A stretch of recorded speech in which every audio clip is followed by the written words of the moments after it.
মুখ্য সচিব থেকে একজন একেবারে চতুর্থ শ্রেণীর কর্মচারী থেকে মুখ্য সচিব, এরা হচ্ছে প্রশাসনের লোক, এরা কারোর লোক হওয়ার কথা না।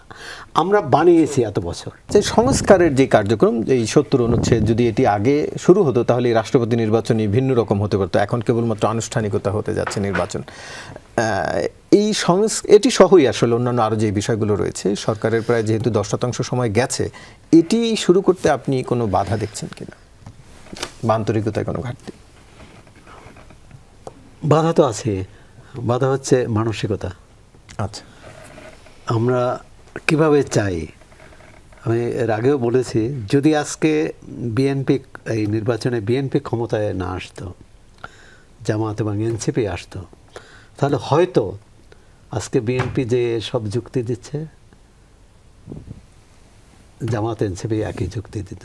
আবার তখন আজকে বিরোধী দল যে যুক্তি দিচ্ছে, যে বয়ান দিচ্ছে, সেটা হয়তো বিএনপি দিত। আসলে আমাদের গণতান্ত্রিক মানসিকতা আমরা তৈরি করতে পারিনি। এই যত আইন কানুন দফা আমরা করতে পারি, অধ্যাপক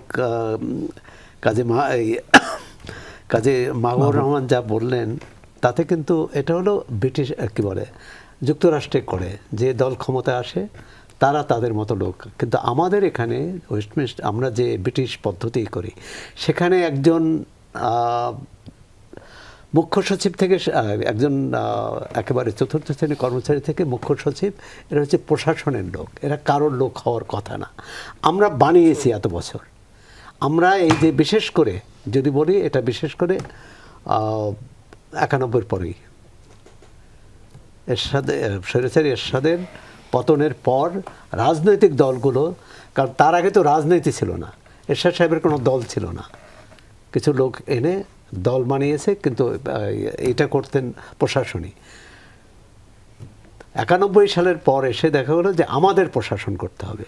বিএনপি এসে তার প্রশাসন করলো, আওয়ামী লীগ এসে তার প্রশাসন করলো। এই ধারাবাহিকতায় আমরা 24 পর্যন্ত কাটিয়েছি।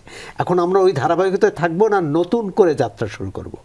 31 দফা আমি মনে করি নতুন করে যাত্রা শুরুর একটা অঙ্গীকার। জুলাই সনদ একটা অঙ্গীকার। এখন সেটি করতে হলে কিভাবে করতে হবে, এখানে দুই পক্ষই অনড় থাকবে সেটা আমি মনে করি না, একটা সমঝোতায় আসতে হবে।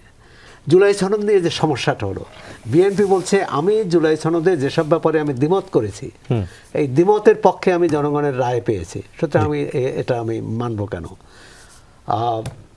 এনসিপি জামাতের কথা হচ্ছে যে গণভোটে আপনি স্বীকার করে নিয়েছেন যে গণভোট হলে এগুলো মানব। এখানে জাতীয় ঐকমত্য কমিশনেরও একটা গোঁজামিল ছিল। হ্যাঁ, সে বিএনপিকে খুশি করার জন্য যে বিষয়টা হচ্ছে যে গণতন্ত্র হচ্ছে ঐকমত্য, দ্বিমত করার জন্য ঐকমত্য হওয়া। কিন্তু আমাদের মধ্যে সেই এত বছরের সংঘাতের রাজনীতির দিকেই বোধহয় আমরা যাচ্ছি।